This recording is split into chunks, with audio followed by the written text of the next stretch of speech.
زیادہ غیب کی باتیں بتلائی گئی ہیں، اور اسی لیے نبی کریم صلی اللہ علیہ وسلم بھی اوتیت علم الاولین والآخرین جنہوں نے فرمایا، ان پر غیب کی باتیں تمام انبیاء سے زیادہ کھولی گئیں، مگر اس کے باوجود یہ نہیں کہ پورا عالم غیب ان پر کھول دیا گیا۔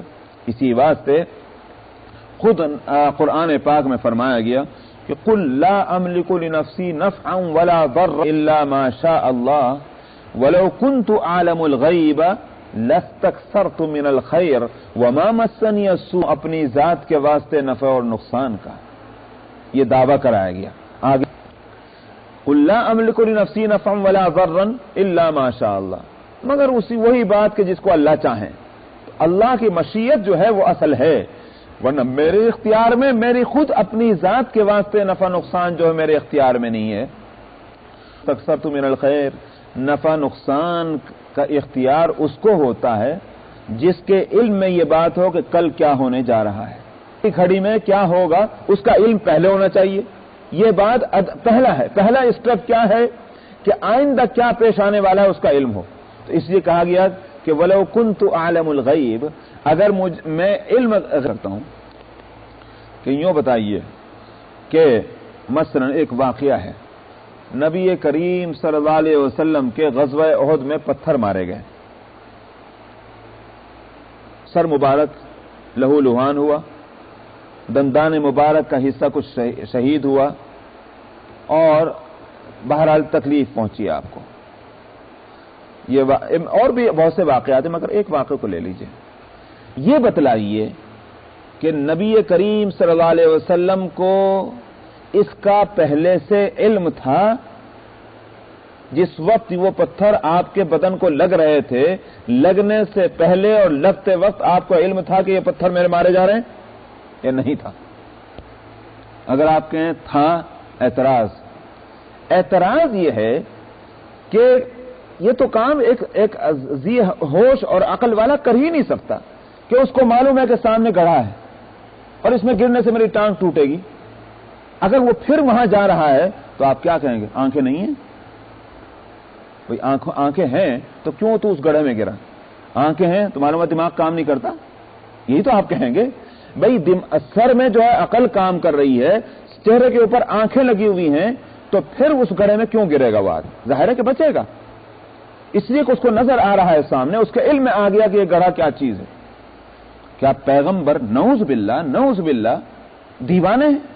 نعوذ باللہ نہیں، عقل و ہوش پورے طور پر موجود ہے۔ سوال یہ کہ پھر کیسے تکلیف پہنچی؟ تو معلوم یہ ہوا کہ پیغمبر کو اتنے ہی بات کا علم ہوتا ہے کہ جتنا علم اللہ سبحانہ و تعالی دیتے ہیں۔ ہم سب سے بڑھ کر پیغمبر کے پاس علم ہے، ہم سب سے بڑھ کر قیامت تک جتنے انسان آئیں گے اور جتنے انسان نبی سے پہلے آ چکے ہیں صلی اللہ علیہ وسلم، ان سب سے بڑھ کر علم نبی کو دیا گیا۔ یہ بالکل صحیح، اس میں کوئی شک نہیں، جو شک کرے وہ اپنے ایمان کی خیر منائے، لیکن اس کے باوجود یہ نہیں کہا جائے گا کہ پورا عالم غیب جو ہے وہ نبی کے سامنے کھلا ہوا ہے کہ جس طرح اللہ سبحانہ و تعالیٰ کے سامنے کھلا ہوا ہے۔ وہ صورت نہیں ہے، ورنہ بہت سے اعتراض ہو جائیں گے نبی کے صلی اللہ علیہ وسلم کے ان کے ذات پر اور آپ کی صفات پر۔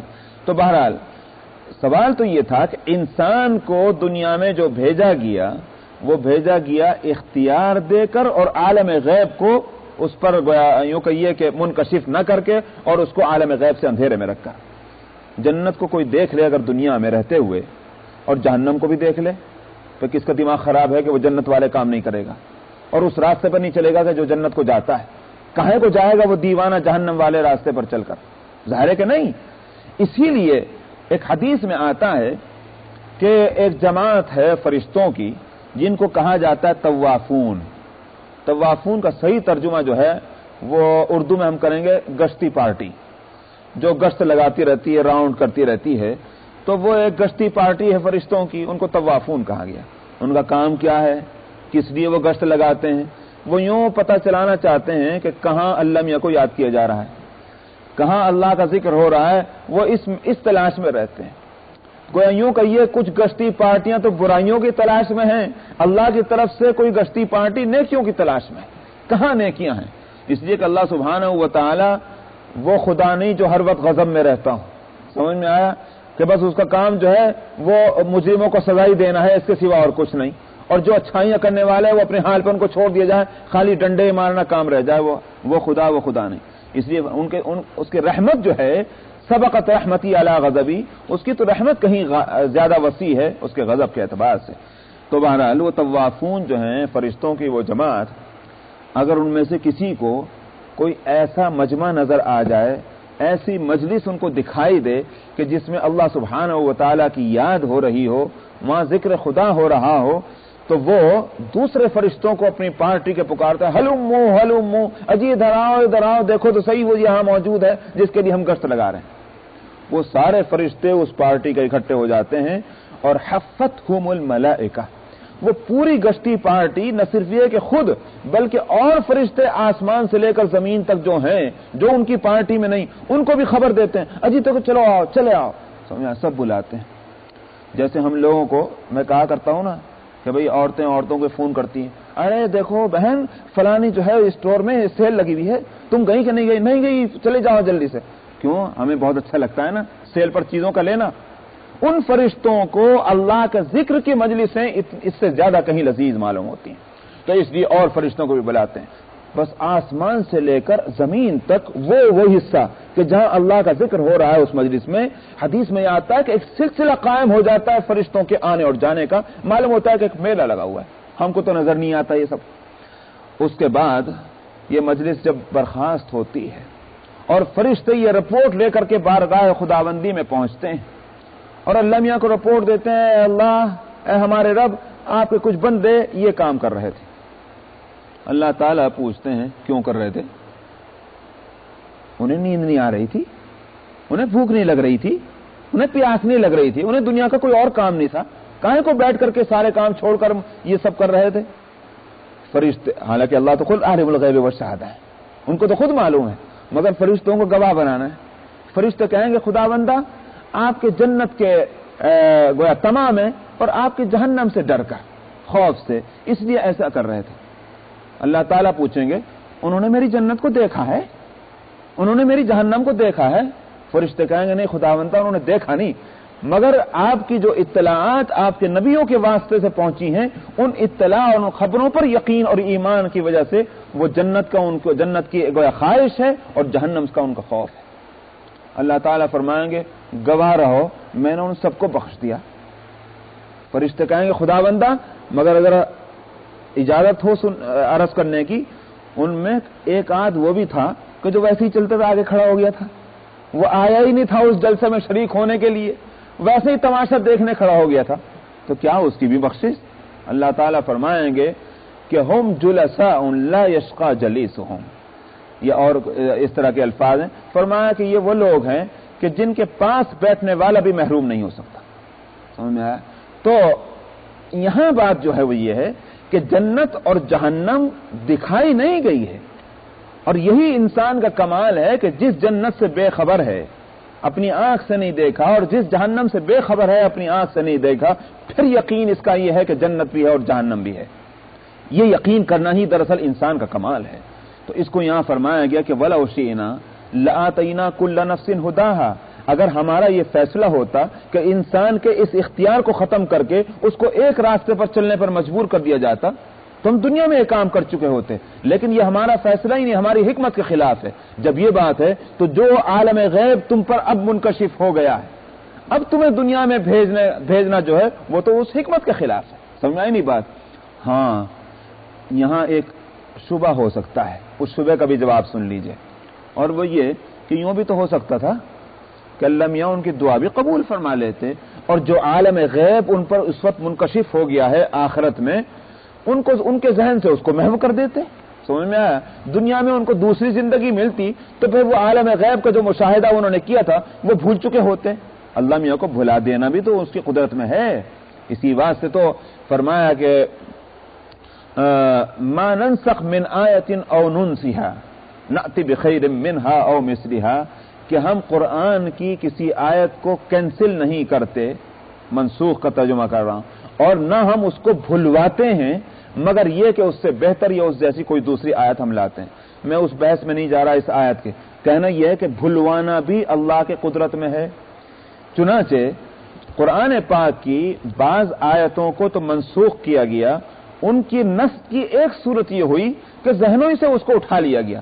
ایک صحابی کہتے ہیں کہ ہم ایک سورہ پڑھا کرتے تھے نماز میں، ایک روز میں نے نماز کی نیت باندھی اور وہ جو سورت میں اکثر پڑھا کرتا تھا ارادہ کیا وہ سورت پڑھ لوں۔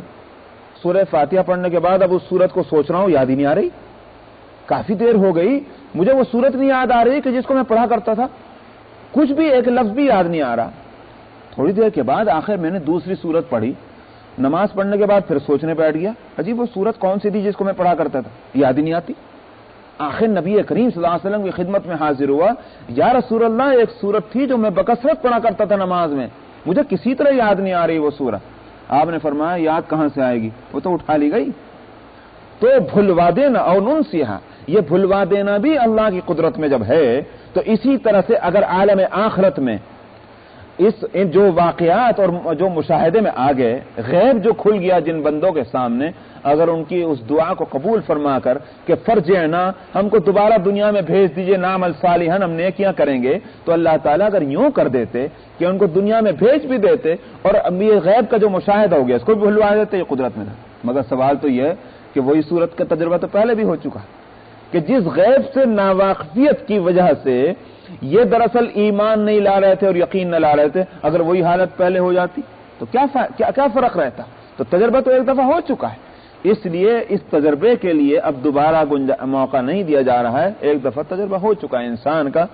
تو بہرحال وَلَوْ شِئْنَا لَآتَيْنَا كُلَّ نَفْسٍ هُدَاهَا، فرمایا وَلَكِنْ حَقَّ الْقَوْلُ مِنِّي، لیکن بات تو یہ ہے کہ اب میرا جو فیصلہ ہے، میرا جو کہنا ہے، اور وہ کہنا جو ہے اب سامنے آئے گا، وہ کیا کہ لَأَمْلَأَنَّ جَهَنَّمَ مِنَ الْجِنَّةِ وَالنَّاسِ أَجْمَعِينَ، کہ میں ضرور بھروں گا جہنم کو جنات اور انسانوں سے۔ یہ میں ایک فیصلہ میں کر چکا ہوں، سو اس فیصلے کا نفاذ اب ہونا ہے۔ وہ فیصلہ کیسا؟ جب ابلیس نے آدم علیہ السلام کے سجدے سے انکار کیا اور اس کے بعد اس کو مردود قرار دے دیا گیا، تو اس ابلیس نے اس وقت دعا کی، قال رب انظرنی الی یوم یبعثون، خدا بندہ مجھے قیامت تک کے لیے مہلت دے دیجئے، لأغوینہم اجمعین، میں انسانوں کو گمراہ کروں گا، میں ان کی وجہ سے مردود ہو گیا تو میں بھی ان سے خوب بدلہ لوں گا، ان کی راہ ماروں گا۔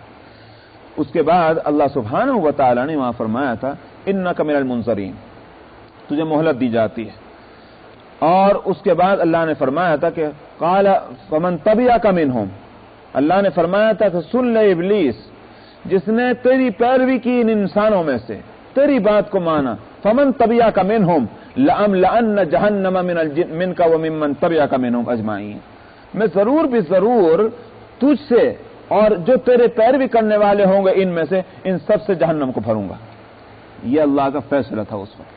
تو فرماتے ہیں کہ بس اب تو یہی اس کا وقت آ چکا ہے کہ جو میں نے پہلے کہ ایک بات کہی تھی کہ میں جنات اور انسانوں سے جہنم کو بھروں گا جو شیطان کے پیروکار ہوں گے، تو اب اس فیصلے کے نافذ کرنے کا وقت آ گیا، اب دنیا میں دوبارہ بھیجنے کا سوال پیدا نہیں ہوتا۔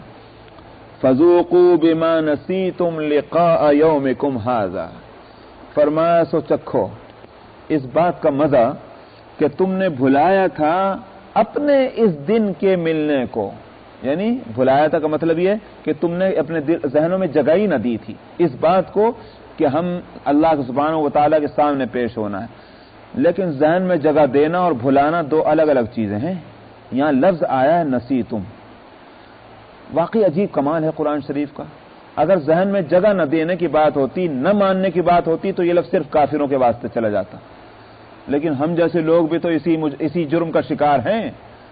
ہمیں یقین ہے کہ قیامت آئے گی، ہمیں یقین ہے کہ اعمال کا حساب اور کتاب ہوگا، مگر اس کے باوجود ہم میں کتنے ہیں کہ جن کے ذہن میں یہ بات جو ہے وہ زندہ اور تابندہ رہتی ہے کہ ہم کو اللہ سبحانہ و تعالیٰ کے سامنے جواب دینا ہے۔ ہم میں تو ہزاروں اور لاکھوں انسان، بشمول میں اپنے آپ کو شامل کر کے کہتا ہوں کہ شاذ و نادر ہی وہ بات ذہن میں آتی ہوگی کہ اللہ کے ہاں جانا ہے اور اللہ کو جواب دینا، ورنہ تو انسان بھلاتا ہی ہے۔ فرمایا کہ فذوقوا بما نسیتم، تو چکھو اس بات کا مزہ کہ جو تم بھلا چکے تھے اپنے آج کے اس دن کے ملنے کو، انا نسیناکم، تو ہم نے بھی تم کو بھلاوے میں ڈال دیا۔ اللہ میں یہ کہاں بھولنے والے، لیکن یوں کہیے کہ یہ جیسے کو تیسا، سمجھ میں آیا؟ یاد اللہ کی یاد ایسی نہیں کہ جو کبھی بھول سے بدل جائے، مگر ان کو ڈانٹ کے واسطے، بطور سزا کے، اپنے اظہار ناراضگی کے طور پر کہا جا رہا ہم بھی تم کو بھلا رہے ہیں، مطلب یہ ہے تم پہ کچھ بھی گزرے ہم مہربانی نہ کریں گے۔ وذوقوا عذاب الخلد بما کنتم تعملون، اور یہ جو مزہ چکھنا ہے یہ کچھ 1-2 دن کا نہیں، بلکہ وذوقوا عذاب الخلد، ہمیشہ ہمیشہ کے عذاب کا مزہ چکھو، بما کنتم تعملون، بوجہ اس کے کہ جو کچھ تم دنیا میں کیا کرتے تھے۔ یہاں میں نے شاید یہ بات پہلے بھی بتائی ہوگی، اور یہاں وہ لفظ آ رہا ہے ذہن متوجہ ہوا بتا دوں۔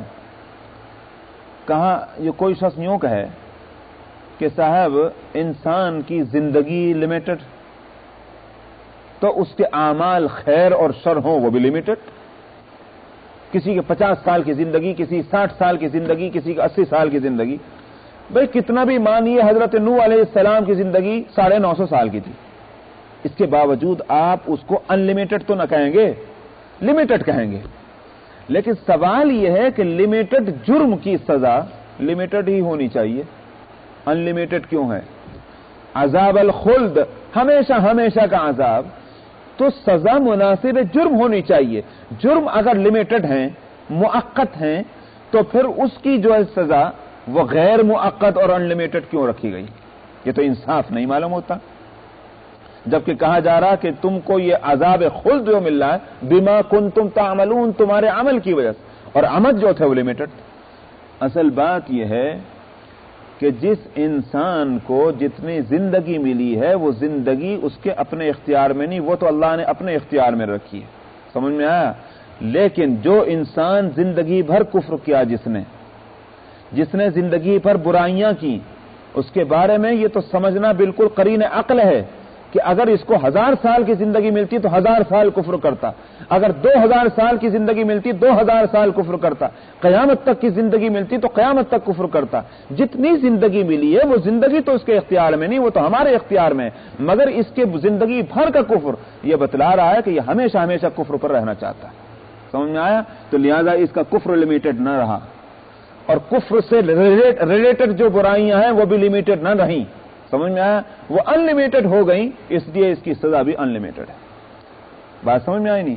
اور اسی طرح سے نیکیوں کا بھی معاملہ ہے، اور یہ اللہ کا بڑا عجیب گویائیوں کا یہ فضل ہے کہ جس انسان نے نیکی کر لی اور پھر اس کا خاتمہ جو ہے وہ بالخیر ہو گیا، خاتمہ بالخیر ہو گیا، تو پھر اس کو ہمیشہ کے لیے جنت میں جانا ہوگا، اللہ سبحانہ و تعالیٰ اس کو ہمیشہ جنت میں بھیجیں گے۔ یہ نہیں کہ ایک شخص کی 50 سال کی زندگی 40 سال تو کفر اور شرک میں گزارا، نافرمانیوں میں گزارا، 10 سال تو اس نے نیکیاں کی، تو پھر اس کو ہمیشہ کے لیے جنت میں کیوں بھیجا جا رہا؟ وہی نقطہ وہاں بھی ہے کہ جس کا خاتمہ بالخیر ہوا اس کے بارے میں یہی فیصلہ کر لیا گیا کہ اس کو اگر اور کچھ زندگی ملتی تو یہ نیکیاں ہی کرتا رہتا، اس لیے اس کو ہمیشہ جنت میں بھیجنا ہے۔ اسی واسطے ہے العبرۃ بالخواتیم، اعتبار جو ہے وہ خاتمے کا ہے، انجام کا ہے، اس سے پہلے کیا ہو چکا اس کو بھلاوے میں ڈال دیا جائے گا، اس کا اعتبار نہیں۔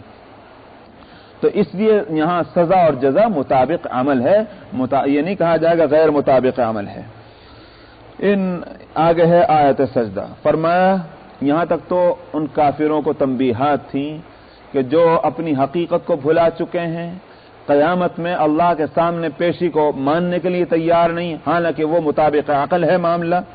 اب یہاں سے ان کے مقابلے میں جو ایمان اور یقین والے ہیں ان کا تذکرہ کیا جا رہا ہے۔ فرماتے ہیں حقیقت تو یہ ہے کہ ایمان لاتے ہیں ہماری آیتوں پر وہ لوگ کہ جن کو جب یاد دلائی گئی وہ آیتیں یا ان آیتوں کے ریفرنس سے ان کو نصیحت کی گئی، دونوں ترجمے ہو سکتے ہیں، اذا ذکروا بہا، خروا، جھک جاتے ہیں، وہ گر پڑتے ہیں سجدے میں۔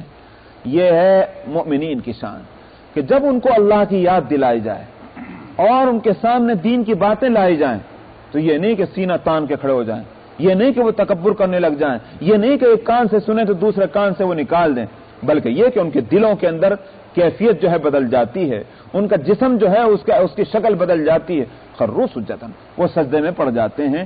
یہاں سجدے میں پڑھنے سے یہی مراد نہیں کہ حقیقی جو شرعی سجدہ ہے وہی کرنے لگ جائیں، بلکہ مراد یہ ہے کہ ان کا دل جو ہے وہ سجدہ ریز ہو جاتا ہے، اور ان کی طبیعت کے اندر ایک جھکاؤ پیدا ہوتا ہے، عاجزی اور خشوع پیدا ہوتا ہے، وہ مراد ہے۔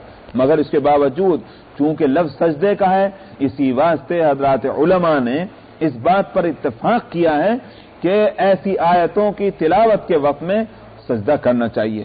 شوافع کے نزدیک تو سنت ہے اور حنفیہ کے نزدیک واجب ہے ان آیتوں کی تلاوت کے وقت سجدہ کرنا، مگر اس کا کوئی وقت جو ہے مقرر نہیں۔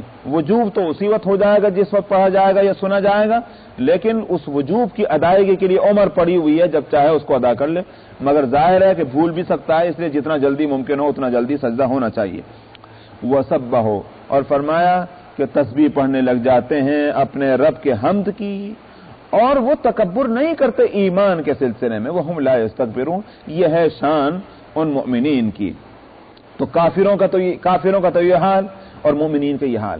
اسی لیے میں کہا کرتا ہوں کہ آج ہم مسلمانوں کی حالت جو ہے، مجھے تعجب ان پر نہیں، افسوس ان پر نہیں کہ جو عمل میں کوتاہیاں کرتے ہیں، غفلت کرتے ہیں، ان پر اتنا تعجب نہیں ہوتا اور افسوس نہیں ہوتا۔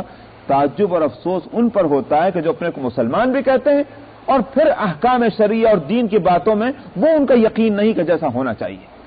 وہ گویا یوں کہ یہ آیات قرآنیہ اور روایات حدیث ان کے دلوں پر وہ اثر نہیں کرتی جو کرنا چاہیے، ورنہ بے عملی تو معاف ہو سکتی ہے۔ یہ ایمان اور یقین کی کمی اور کمزوری جو ہے، یہ ایک مومن کی شان کے مطابق نہیں معلوم ہوتی۔ آج جیسے میں نے رات کہا تھا، کبھی آج تو حالت یہ ہو گئی ہے کہ مسلمان اپنے کو مسلمان بھی کہے جا رہا ہے اور ساتھ میں احادیث کا بھی انکار کرتا ہے، پورے ذخیرہ حدیث سے انکار کر رہا ہے۔ ایک مسلمان اپنے کو مسلمان بھی کہے جا رہا ہے اور ساتھ میں تماشا یہ بھی ہے کہ یوں بھی کہتا ہے قرآن تو پرانی ہو چکی ہے، آج وہ قرآن جو ہے وہ اب اس سے ہم فائدہ نہیں اٹھا سکتے۔ پھر کہے پر ایمان لا رہے، قرآن ختم، حدیث ختم، پھر کیا رہ گیا تمہارا ایمان اور اسلام؟ کس چیز سے تمہارا تعلق ہے جس کو ایمان کہا جائے، اسلام کہا جائے؟ افسوس ان باتوں پر ہوتا ہے، ورنہ تو بے عملی جو ہے اور عمل کی غفلت اور کوتاہی یہ تو انسان کے ساتھ لگی ہوئی ہے، اور امید یہ کہ اللہ تعالیٰ اس کو معاف فرما دیں گے۔ مگر میں سمجھتا ہوں کہ یہ جو یقین اور فکر کی اور ایمان کی جو یہ کوتاہیاں ہیں، یہ بہت بڑا جرم ہے، ان کی اصلاح کی بہت زیادہ ضرورت اور فکر کرنے کی ضرورت ہے۔ آگے فرمایا تتجافى جنوبهم عن المضاجع، ان مؤمنین کی اور اللہ کے ان اچھے بندوں کی ایک خصلت یہ بھی ہے کہ ان کی کروٹیں جو ہیں وہ جدا رہتی ہیں بستروں سے، تتجافى، الگ رہتی ہیں بستروں سے۔ اس سے مراد کیا ہے؟ جمہور علماء کا یعنی میجارٹی جو ہے وہ علماء کی اس طرف گئی ہے کہ اس سے مراد ہے نماز تہجد۔ اللہ کے نیک بندے جو ہیں ان میں یہ بات بھی پائی جاتی ہے کہ وہ رات جو آرام کے لیے بنی ہے اور پوری کائنات جو اس وقت محو استراحت ہے، لیکن اللہ کے کچھ بندے وہ ہیں کہ اس آرام کے وقت میں بھی وہ اٹھتے ہیں اور اللہ کو یاد کرنے لگتے ہیں، یدعون ربہم، اپنے رب کو یاد کرتے ہیں۔ یہ تہجد کرنے والوں کے بارے میں یہ آیت ہے۔ حدیث میں آتا ہے کہ قیامت میں جب اولین اور آخرین میدان عدالت میں پہنچ جائیں گے تو اللہ سبحانہ و تعالیٰ کی طرف سے ایک آواز لگانے والا، اعلان کرنے والا کھڑا ہوگا اور اعلان کرے گا، اے اہل محشر سن لو، تم میں جو لوگ وہ ہیں کہ جن کی صفت یہ تھی کہ تتجافى جنوبهم عن المضاجع، وہ کھڑے ہو جائیں۔ تو حدیث میں آتا ہے کہ وہ لوگ کھڑے ہوں گے جو بہت تھوڑے ہوں گے، وہ کھڑے ہوں گے، اور ایک اسی حدیث کے ایک دوسری جگہ جہاں روایت کیا گیا اس کو، وہاں کہا گیا ان کو سب سے پہلے بے حساب جنت میں بھیج دیا جائے گا، اس کے بعد بقیہ اہل محشر کو کھڑا کیا جائے گا حساب کے واسطے۔ سب کا حساب ہوگا مگر ان لوگوں کا حساب نہیں ہوگا جن کی صفت بتلائی گئی تتجافى جنوبهم عن المضاجع۔ حضرت ابو الدرداء رضی اللہ عنہ کی روایت سے یہ بھی معلوم ہوتا ہے اس آیت کے بارے میں کہ یہ آیت ان لوگوں کے بارے میں بھی کہی جائے گی کہ یہ ہے کہ اس آیت کا اطلاق ان لوگوں پر بھی ہوگا کہ جنہوں نے عشاء کی نماز سے پہلے نہیں سوئے، اس انتظار میں رہے کہ ہم کو عشاء کی نماز پڑھنی۔ بعض روایات سے معلوم ہوتا ہے کہ یہ آیت ان لوگوں کے بارے میں بھی ہے، ان پر بھی اس کا اطلاق ہے کہ جو مغرب اور عشاء کے درمیان نوافل پڑھتے ہیں، جن کو اوابین کہا جاتا ہے۔ تو حضرت عبداللہ ابن عباس رضی اللہ عنہ کہتے ہیں کہ اس آیت کا اطلاق، اس لفظ کا اطلاق ان لوگوں پر بھی ہوتا ہے کہ جو رات میں جب آنکھ کھلے لیٹے بیٹھے کروٹ پر کسی حالت میں بھی ہوں وہ اللہ کو یاد کر لیں، ان پر بھی اس کا اطلاق ہوگا۔ تو یہ روایات مختلف ہیں، ان میں کوئی تضاد بھی ماننے کی ضرورت نہیں، کوئی ٹکراؤ نہیں ہے، ان سب پر یہ آیت آ سکتی ہے اور یہ ساری چیزیں ایک انسان کے اندر جمع بھی ہو سکتی ہیں۔ منشا یہ ہے کہ وہ وقت کہ جو ساری دنیا کے لیے غفلت کا وقت ہے، اس کے جیسے بھائی سب آرام کر رہے ہوں گے لیکن اس وقت یہ انسان اٹھ کر اللہ کو یاد کرتا ہے، یہ بہت عجیب بات ہے۔ اسی واسطے نبی کریم صلی اللہ علیہ وسلم نے فرمایا کہ افشوا السلام، سلام کو پھیلاؤ، بکثرت سلام کرو، افشوا السلام واطعموا الطعام، اور کھانا کھلاؤ لوگوں کو، اور فرمایا کہ وصلوا بالارحام، اور رشتے اور ناطے جو ہیں ان کے حقوق ادا کرو رشتہ داروں کے، وصلوا والناس النیام، اور نماز پڑھو کہ جب لوگ سو رہے ہوں، فرمایا کہ تدخلوا الجنت بسلام، جنت میں داخل ہو جاؤ سلامتی کے ساتھ۔ تو یہ کام جو ہیں یہ بڑے اہم ہیں، ان میں سے یہ بات بھی کہ اللہ جب سارے لوگ سو رہے ہوں اس وقت کچھ اٹھ کر کے یا جس حالت میں بھی ہو اللہ کو یاد کر لیں، اللہ تعالیٰ اس کی توفیق عطا فرمائے۔ فرمایا کہ ان کی کروٹیں جو ہیں، ان کے پہلو الگ رہتے ہیں بستروں سے، یدعون ربہم، پکارتے ہیں اپنے رب کو خوف اور طمع کی حالت میں۔ خوف تو اللہ کی پکڑ کا، اور طمع ہے اللہ کی مغفرت کی، خوف ہے جہنم کا، طمع ہے جنت کی۔ یہی امید اور خوف کی جو بیچ کی حالت ہے، یہی دراصل ان کو مجبور کرتی ہے اور اٹھاتی ہے سونے کی حالت میں، اور اٹھ کر اللہ کو پکارتے ہیں۔ وَمِمَّا رَزَقْنَاهُمْ يُنْفِقُونَ، اور عجیب بات ہے، ایک حدیث میں آتا ہے کہ آگے وہ آیت آ رہی وہاں بولوں، وَمِمَّا رَزَقْنَاهُمْ يُنْفِقُونَ، فرمایا کہ جو ہم نے ان کو دیا ہے، جو مال ہم نے دیا، جو کچھ بھی، یہاں مال کا سوال نہیں، مما عام ہے تو ہم اس کو عام رکھتے ہیں، جو کچھ ہم نے ان کو دیا اس میں سے وہ خرچ کرتے ہیں۔ عام ہونے سے فائدہ کیا ہوا؟ عام ہونے کے فائدہ یہ ہوا کہ لوگ یوں سمجھیں کہ مال ہوگا تو خرچ کریں گے، مال ہی نے تو کہاں سے خرچ کریں، اور مال کے معنی ہمارے ذہن میں ایک خاص قسم کا مال ہے، یہ خاص مقدار کے اندر مال ہو تو وہ مال ہے، ورنہ تو نہیں۔ مما کا معنی یہ ہے کہ کچھ بھی ہے اس کو خرچ کر دینا اللہ کے راستے میں، یہ ہے ان کی صفت۔ اسی واسطے حضرات صحابہ رضی اللہ عنہم کے ہاں خرچ کرنے کے تعلق سے اگر ایک کھجور ہے تو وہی خرچ ہو رہی، حالانکہ اس کو ہم اور آپ مال نہیں کہتے، ایک کھجور ہے تو وہی خرچ ہے۔ یہ تو چلیے یوں کہیے کہ جسم کے متعلق جو ضرورت ہیں ان کا خرچ کرنا ہے۔ علماء کہتے ہیں کہ اس مما کے اندر یہ بات بھی داخل ہے کہ اگر کسی کے پاس علم کی کوئی چیز ہے، ایک عالم ہے دین کے کسی مسئلے کا، اس کو بھی جو ہے بخل سے کام لے کر نہ سمیٹ کر بیٹھ جائے کہ صاحب میں کیوں بتلاؤں دوسروں کو، اس عالم کی سخاوت کا یہ تقاضا ہے کہ یہ لوگوں کو علم کی باتیں بتلائے۔ وَمِمَّا رَزَقْنَاهُمْ يُنْفِقُونَ کے اندر یہ بات بھی آتی ہے۔ تو روحانی رزق ہو یا مادی رزق ہو، ان سب کو یہ اللہ کے واسطے خرچ کرے جو جس سے ہو سکے، یہ ایک مومن کی شان ہے۔ فرمایا کہ فَلَا تَعْلَمُ نَفْسٌ مَا أُخْفِيَ لَهُم مِّن قُرَّةِ أَعْيُنٍ، نہیں جانے گی کوئی جان، کسی ذات کو یہ پتہ نہیں چلے گا، دنیا میں نہیں چلتا ہے کیا ہم نے چھپا کر رکھا ہے ان کے واسطے وہ سامان جو آنکھوں کی ٹھنڈک کا ہے۔ یعنی کیا مطلب یہ ہے کہ یہ جو نیکیاں کرنے والے ہیں، جن کا بھی ذکر آیا ہے، جو راتوں کو اٹھ کر اللہ کو یاد کرتے ہوں، جو اللہ کی آیتیں سنیں تو جو ان کے دل اور جو ہے جسم سجدہ ریز ہو جاتا ہو، ان کے واسطے فرمایا ان کے واسطے میں نے بھی کیا چھپا کر رکھا ہوا ہے، کسی کو دنیا میں پتہ ہی نہیں ہے، چھپا کے رکھا ہوا ہے۔ حدیث میں آتا ہے کہ جنت میں جو نعمتیں ملیں گی اس کے لیے کہ ما لا عین رأت، کسی آنکھ نے اس کو دنیا میں دیکھا نہیں، وہ نعمت ہوگی، ولا اذن سمعت، نہ کسی کان نے اس کو کبھی سنا ہوگا، ولا خطر علی قلب بشر، اور نہ کسی انسان کے دل میں ان نعمتوں کا کبھی کوئی تصور بھی بنا ہوگا کہ تصوری میں، حالانکہ تصور کا دائرہ دنیا میں ظاہر ہے کہ سارے دائروں سے زیادہ وسیع ہے، اس لیے کہ انسان دیکھ سکتا ہے کہاں تک دیکھے گا، 1 میل نہیں 2 میل تک دیکھ لے گا، اسی طرح سننا جو ہے وہ کہاں تک سنے گا، 2-4 میل۔ آج کل چلیے مان لیجئے کہ صاحب ریڈیو ٹیلی ویژن ہے کہ مشرق اور مغرب کی باتیں گھر بیٹھے آپ دیکھ لیتے ہیں، مگر اس کے باوجود جہاں تک سوچ کا دائرہ ہے، یہ سوچ کا دائرہ انسان کا اس سے کہیں زیادہ وسیع ہے، آسمانوں سے اوپر کی سوچتا ہے انسان. لیکن فرمایا کہ ولا خطر علی قلب بشر، اس انسان کی سوچ کا دائرہ بھی ناکام ہے اس تعلق سے کہ وہ سوچ سکے کہ جنت میں کس طرح کی نعمتیں ہوں گی. بس وہ اللہ نے چھپا کر رکھا ہوا ہے. اور چونکہ مطابق عمل ہے جزا اللہ کی طرف سے، جو انسان راتوں کی اندھیریوں میں چھپ چھپ کر اللہ کو یاد کرتا تھا، اللہ میاں نے بھی اس کے واسطے جو نعمتیں مقرر کر رکھی اس کو بھی چھپا رکھا.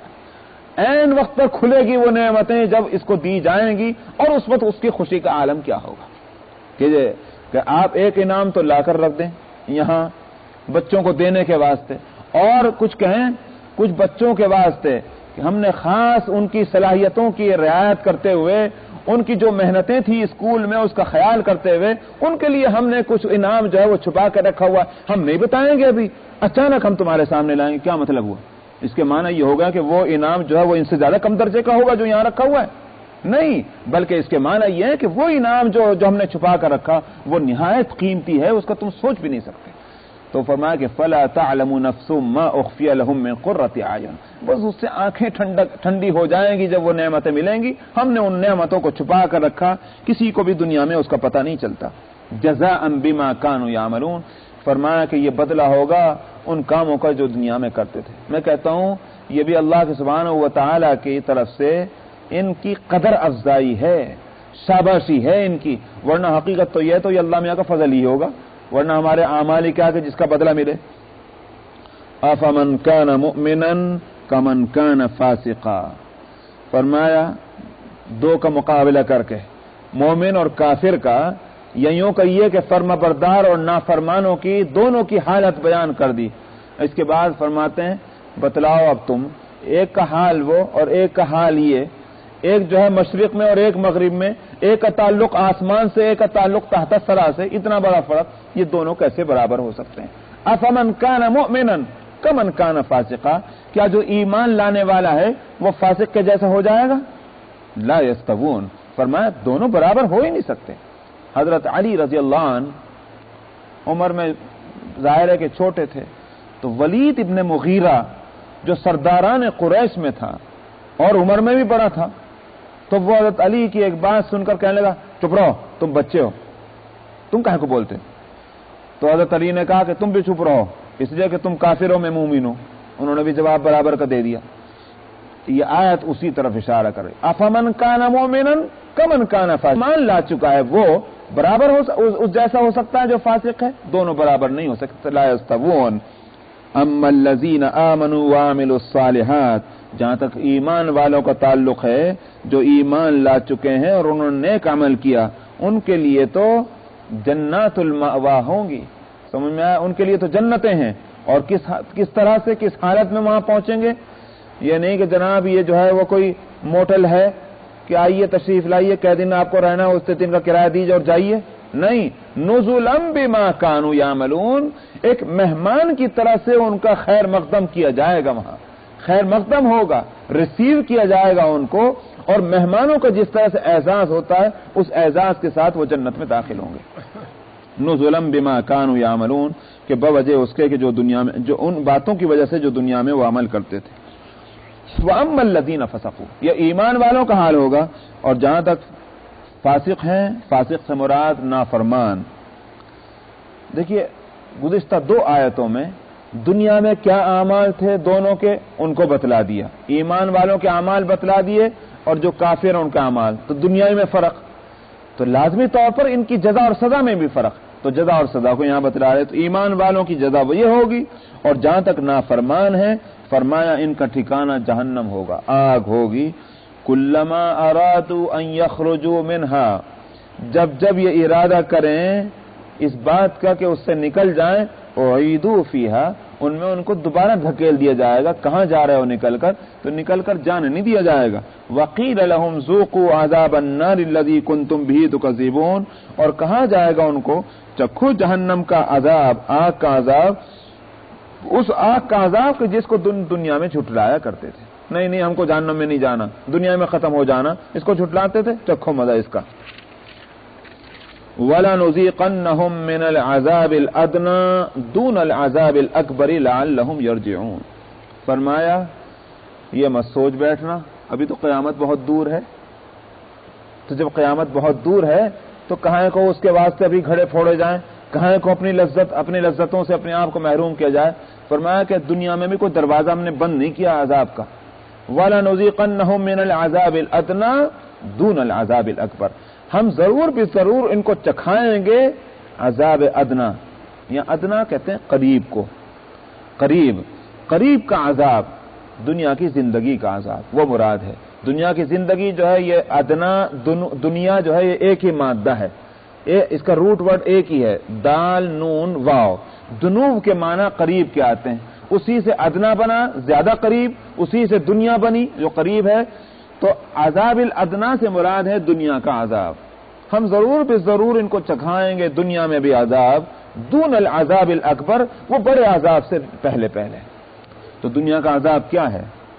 افراد کے زندگی میں بیماریوں کا آنا، غربت کا آنا، پریشانیوں کا آنا، یہ اللہ کا عذاب ہے۔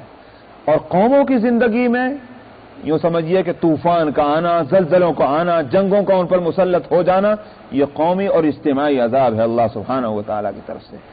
تو یہ معلوم ہوا کہ بعض اعمال کی سزا دنیا میں دی جاتی ہے مگر وہ حقیقی سزا نہیں ہوتی، وہ یوں کہیے کہ فیصلہ نہیں کیا جا رہا ہے کہ تم چونکہ مجرم ہو لہذا تمہارا فیصلہ کیا جاتا ہے چکھو، بلکہ یہ اس لیے ہے کہ لعلہم یرجعون، تاکہ یہ لوٹ جائیں، یعنی مطلب آئندہ برائی نہ کریں۔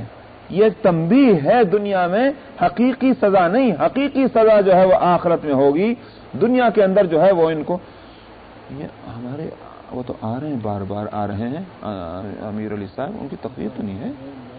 ہاں کیوں صاحب بار بار امیر علی صاحب آ رہے ہیں جا رہے ہیں، کہیں ایسا تو نہیں وہ اس کا انتظار کر رہے ہوتے کہ میری پوچھ لیں؟ ممن ذکر بآیات ربہ ثم اعرض عنہا، فرمایا کہ پھر اس سے بڑھ کر کون ظالم ہوگا کہ جس کو ہمارے اس کے رب کی آیتیں یاد دلائی جائیں اور پھر وہ ان سے بے توجہی برتے۔ ثم اعرض عنہا، جیسے کہ اوروں کا تو حال جو بھی ہے، آج تو ہم لوگوں کی حالت یہ ہے، اسی لیے میں کہا کرتا ہوں کہ آپ کہیے کہ صاحب فلانی جگہ جلسہ ہو رہا ہے، فلاں قاری صاحب قرات سنائیں گے، فلاں مولانا صاحب جو ہیں وہ تقریر کریں گے، وہاں سے کتنے آئیں گے آپ کو خود معلوم ہے۔ اگر آپ کہیے ہندوستان سے پاکستان سے فلانے گانے والے آئے ہیں اور صاحب ٹکٹ بھی ہے $10 کا $20 کا، اور پھر دیکھیے انہوں نے کہا صاحب لائن لگی ہوئی ہے، ابھی شامبرگ میں 2 سال پہلے ایک ایسا ہی پروگرام ہوا، تو جس روز پروگرام تھا اس روز مجھے ایک آدمی نے سنایا کہ وہاں جھگڑا ہو گیا۔ بھائی جھگڑا کیوں ہو گیا، کیا ہوا؟ معلوم ہوا کہ جتنے ٹکٹ تھے وہ ٹکٹ رکھے گئے تھے ہال کی گنجائش کے مطابق، وہ ٹکٹ سب پہلے سیل ہو گئے۔ اب کچھ نوجوان من چلے آئے، انہوں نے کہا ہم بھی جائیں گے، انہوں نے کہا صاحب جگہ نہیں ہے اب ٹکٹ، انہوں نے کہا ٹکٹ لے کر جائیں گے، انہوں نے کہا ٹکٹ نہیں دے سکتے اس لیے کہ اب جتنی جگہ تھی کرسیاں بھر چکی، انہوں نے کہا ہم کھڑے ہو جائیں گے، انہوں نے کہا صاحب ہمارا سارا نظام درہم برہم ہو جائے گا، کھڑے ہونے کے لیے جگہ نہیں ہے، یہ مناسب نہیں، اور وہاں لڑائی ہو رہی۔ سمجھ میں آیا؟ لڑنے کو تیار، مرنے کو تیار، پیسے خرچ کرنے کو تیار، لیکن جہاں آپ کہیے کہ پیسے چھوڑ ہم چائے بھی پلائیں گے، تشریف تو لائیے، تب بھی نہیں آتے۔ فرمایا کہ ومن اظلم ممن ذکر بآیات ربی، اس سے بڑھ کر کون ظالم ہوگا کہ جس کو اس کے رب کی آیتیں یاد دلائی جائیں پھر ان سے وہ غفلت کرتا ہے اور بے توجہی برتتا ہے۔ فرمایا کہ انا من المجرمین منتقمون، ہم بھی ان مجرموں سے انتقام لینے والے ہیں۔ اللہ میاں انتقام لیں تو پھر اس کے لیے جائے پناہ کیا رہ جائے گی؟ انتقام کا لفظ ہی بھاری ہے، اور پھر اللہ اپنے تعلق سے فرمائے کہ ہم انتقام لیں گے تو اس کے لیے کوئی عافیت کی صورت نہیں۔ حضرت آپ کا پروگرام ہے؟ اچھا۔ وَلَقَدْ آتَيْنَا مُوسَى الْكِتَابَ فَلَا تَكُنْ فِي مِرْيَةٍ مِّن لِّقَائِهِ وَجَعَلْنَاهُ هُدًى لِّبَنِي إِسْرَائِيلَ۔ یہاں سے نبی کریم صلی اللہ علیہ وسلم کو خطاب ہے کہ ہم نے موسیٰ کو کتاب دی، فَلَا تَكُنْ فِي مِرْيَةٍ مِّن لِّقَائِهِ، آپ شک میں نہ پڑیں اس کے ملنے کے تعلق سے، یہ آپ کو خطاب کیا گیا۔ مطلب کیا ہے؟ مراد یہ ہے کہ موسیٰ کو ہم نے جو کتاب دی ہے تو جیسے ہم پہلے کتابیں بھیجتے رہے ہیں، تورات موسیٰ کو ملی، انجیل حضرت عیسیٰ کو ملی، تو و زبور داؤد کو ملی تو جیسا ان کا ملنا جو ہے یقینی ہے، سب اس کا اقرار کرتے ہیں، سب اس کو تسلیم کرتے ہیں، آپ کو قرآن ملا، اس میں کسی طرح کے شک کرنے کی کیا بات؟ کون سی انوکھی بات پیش آ گئی ہے کہ جس کو ماننے کو تیار نہیں ان کے دل اور دماغ؟ کوئی نیا حادثہ پیش آ جاتا تو ہو سکتا تھا کہ شک شبہ کر لیا جائے، مگر یہ تو پہلے بھی ہوتا رہا ہے۔ موسیٰ کو ہم نے کتاب دی، ایسے ہم تم کو بھی کتاب دے رہے ہیں۔ فَلَا تَكُنْ فِي مِرْيَةٍ مِّن لِقَائِهِ، اسی لیے یہاں خطاب تو ہے پیغمبر کو، لیکن دراصل سنانا ہے سب کو کہ آپ اس کے ملنے میں شک نہ کریں۔ اس کے ملنے میں، یہاں کس کے ملنے میں؟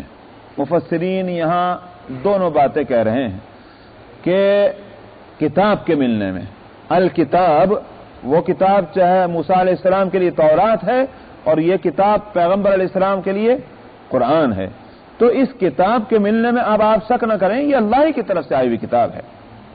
یا من لقائہ سے مراد ہی کہ ضمیر لوٹے گی موسیٰ علیہ السلام کی طرف۔ مفسرین کہتے ہیں کہ آپ شک نہ کریں موسیٰ سے ملاقات کے تعلق سے، وہ موسیٰ جن پر ہم نے کتاب اتاری انہی سے آپ کی ملاقات ہوئی ہے یا ہوگی۔ اسی لیے مفسرین کہتے ہیں کہ اس سے اشارہ ہے معراج کے اندر نبی کریم صلی اللہ علیہ وسلم کا حضرت موسیٰ علیہ السلام کے ساتھ ملاقات کا، جس کا تذکرہ نبی کریم صلی اللہ علیہ وسلم نے فرمایا اپنے حضرات صحابہ سے کہ میں نے موسیٰ کو دیکھا، گندمی رنگ تھا اور ان کی ایسا دیکھنے میں جیسے قبیلہ شنوع کے افراد ہوتے ہیں، ایسا انداز تھا ان کا۔ تو حضرت موسیٰ علیہ السلام سے ملاقات ہوئی ہے نبی کریم صلی اللہ علیہ وسلم کی۔ بعض مفسرین کہتے ہیں کہ اس طرف بھی اشارہ ہے، واللہ اعلم۔ وَجَعَلْنَاهُ هُدًى لِبَنِي إِسْرَائِيلَ، اور ہم نے اس کتاب کو ہدایت بنایا بنی اسرائیل کے واسطے۔ ٹھیک اسی طرح سے ہم اس قرآن کو ہدایت بنا رہے ہیں جن کے لیے اس قرآن کو اتارا گیا۔ تورات اتاری گئی اسرائیلیوں کے لیے، سو اسرائیلیوں کے واسطے ہدایت بنی۔ قرآن اتارا گیا عالمین کے واسطے، سارے جہان، سارے دنیا کے واسطے۔ اسی طرح سے یہ قرآن بھی گویا ہدایت کا کام اس سے لیا جائے گا، ساری دنیا اس سے فائدہ اٹھائے گی، اس میں کوئی شک نہیں ہونا چاہیے۔ وَجَعَلْنَا مِنْهُمْ أَئِمَّةً يَهْدُونَ بِأَمْرِنَا لَمَّا صَبَرُوا، اور ہم نے بنائے ان میں سے، کن میں سے؟ قوم موسیٰ میں سے، بنی اسرائیل میں سے، ائمہ قائد جو آگے رہنے والے ہیں، یہدون بامرنا جو رہنمائی کرتے تھے ہمارے حکم یا ہمارے احکام کے مطابق، بامرنا جو دین ہم نے دیا تھا، جو حکم ہم نے دیا تھا، جو شریعت ہم نے مقرر کی تھی، اسی شریعت اور اسی حکم اور اسی دین کے ذریعے سے لوگوں کی رہنمائی کرتے تھے۔ لما صبروا، بوجہ جبکہ انہوں نے صبر کیا، صبر سے کام لیا تو پھر انہوں نے ہدایت کا کام بھی کیا۔ اشارہ اس طرف ہے کہ جس طرح سے ہم نے کتاب موسیٰ پر اتاری، اسی طرح کتاب تم پر اتاری۔ جس طرح سے اس کتاب نے ہدایت کا کام کیا، اسی طرح یہ قرآن بھی ہدایت کا اس کام اس سے لیے جائے گا۔ جس طرح قوم موسیٰ میں ائمہ ہدایت اللہ کی طرف سے مقرر ہوئے، اسی طرح سے مسلمانوں کے اندر بھی ائمہ ہدایت مقرر ہوں گے اور وہ ہدایت کا کام کریں گے۔ مگر جس طرح سے ان کا وصف یہ بتلایا گیا کہ ان سے ہدایت کا کام کیوں لیا گیا، کس وجہ سے لیا گیا، کب لیا گیا، جب ان کے اندر صبر کا وصف پیدا ہوا۔ ٹھیک اسی طرح سے اے ایمان والو اور اے محمد صلی اللہ علیہ وسلم کی امت کے لوگوں، تم میں بھی ہدایت کا کام کرنا ہے، مگر یاد رکھو صبر کا وصف اپنے اندر پیدا کیے بغیر یہ کام نہیں کر سکتے۔ لما صبروا، تم میں صبر کرنا ہے۔ وَكَانُوا بِآيَاتِنَا يُوقِنُونَ، اور وہ ہماری آیتوں کا یقین بھی کرتے تھے۔ صبر کے معنی ہیں روکنے کے۔ صبر کا دائرہ اور معنی کے اعتبار سے اس کا ایریا بہت وسیع ہے۔ یہاں اس کے اندر یہ بات بھی آئے گی کہ اللہ کے احکام، شریعت کے احکام پر عمل کرنا، اللہ نے جس چیز کو حرام، مکروہ اور ناجائز قرار دیا ہے اس سے اپنے آپ کو روکنا، ان سب چیزوں کو صبر کہا جاتا ہے۔ صبر کہتے ہیں یہ طبیعت کے روکنے کو۔ اسی بات سے جب کسی کا انتقال ہو جائے تو آپ کیا کہتے ہیں؟ صبر کرو بھائی، صبر کرو۔ کیا مطلب یہ ہے کہ اس وقت تو دل یوں چاہ رہا تھا کہ خوب چیخ کر روئیں، سامنے گلے پھاڑ کر روئیں، اپنے کپڑے پھاڑیں، اپنے بالوں کو نوچیں، اس لیے کہ غم جو ہے مسلط ہے، دل تو یوں چاہ رہا تھا۔ آپ کہتے ہیں صبر کرو، مطلب یہ ہے کہ اپنے اس خواہش کو کنٹرول میں کرو اور اپنے اس غم کو جو ہے وہ قابو میں لاؤ۔ تو صبر کہتے ہی ہیں دراصل کسی روکنے کو، کسی چیز کے، کہ ایک کام کے کرنے کو جو طبیعت چاہ رہی تھی، طبیعت کو روک لینا۔ جب یہ ہے تو تو ظاہر ہے کہ شریعت کے احکام پر عمل صبر کے بغیر ہو ہی نہیں سکتا. ایک انسان جو ہے وہ سو رہا ہے میٹھی نیند، مؤذن کہتا ہے اللہ اکبر حی علی الصلاۃ الصلاۃ خیر من النوم، اب یہ انسان اٹھتا ہے، ظاہر ہے کہ یہ صبر ہے، اس لیے کہ اپنے نفس کی اس خواہش کو روک کر کے یہ اٹھ رہا ہے اللہ کو یاد کرنے کے واسطے. اسی طرح سے دل تو چاہ رہا ہے کہ بینک سے سود لوں اور فلاں جگہ سے یہ لوں اور وہ لوں اور میں خوب مزے کی زندگی گزاروں، مگر شریعت کا حکم سامنے آتا ہے کہ یہ ناجائز حرام ہے، نفس کو اپنے قابو میں کر رہا ہے، یہ صبر ہے.